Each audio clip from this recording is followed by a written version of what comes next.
Chaque jour, Charles et Carole vous présentent la leçon de l'école du sabbat.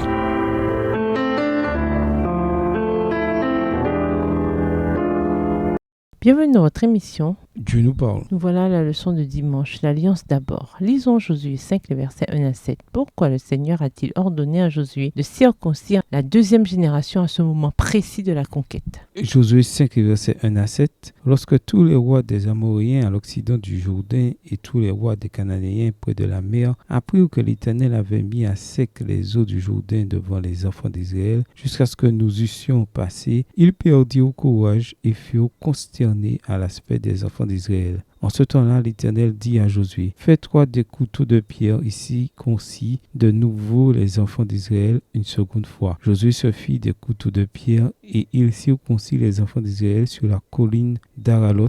Voici la raison pour laquelle Josué les circoncit. Tout le peuple sorti d'Égypte, les mâles, tous les hommes de guerre étaient morts dans le désert, pendant la route après leur sortie d'Égypte. Tout ce peuple sorti d'Égypte était circoncis, mais tout le peuple né dans le désert pendant la route après la sortie d'Égypte n'avait point été circoncis. Verset 6. Car les enfants d'Israël avaient marché 40 ans dans le désert jusqu'à la destruction de toute la nation des hommes de guerre qui étaient sortis d'Égypte et qui n'avaient point écouté la voix de l'Éternel. L'Éternel leur jura de ne pas leur faire voir le pays qu'il avait juré à leur père de nous donner, pays où coule le lait et le miel. Ce sont leurs enfants qu'il établit à leur place. Josué les circoncis, car ils étaient incirconcis, parce qu'on ne les avait point circoncis pendant la route. Après l'exploration du pays, le rapport encourageant des espions et la traversée miraculeuse du Jourdain, on pourrait s'attendre à un combat immédiat avec l'ennemi. Pourtant, il y a quelque chose de plus important que la conquête militaire, l'alliance entre Israël et Dieu. Avant que la nouvelle génération ne se lance dans la prise du pays, elle devait être consciente de sa relation particulière avec le propriétaire du pays.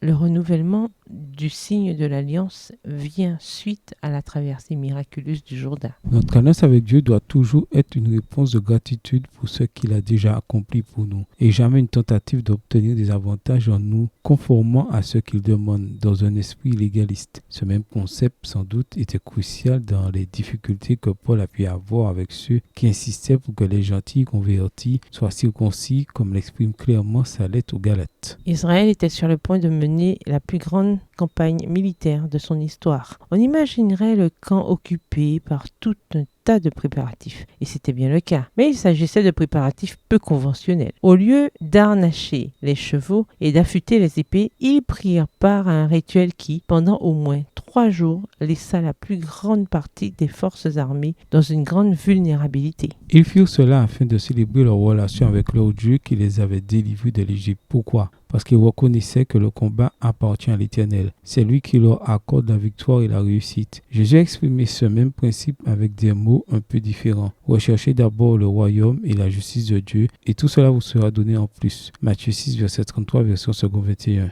La plupart du temps, la pression du quotidien est telle, et nous avons tellement de choses importantes à faire que nous oublions de donner la priorité au plus important, le renouvellement quotidien de notre engagement envers Christ. Réfléchissez au moment où vous avez négligé le temps passé avec Dieu à cause de choses plus importantes, entre guillemets. Pourquoi faisons-nous cela si facilement et comment combattre cela? Au revoir. Et à demain si Dieu veut.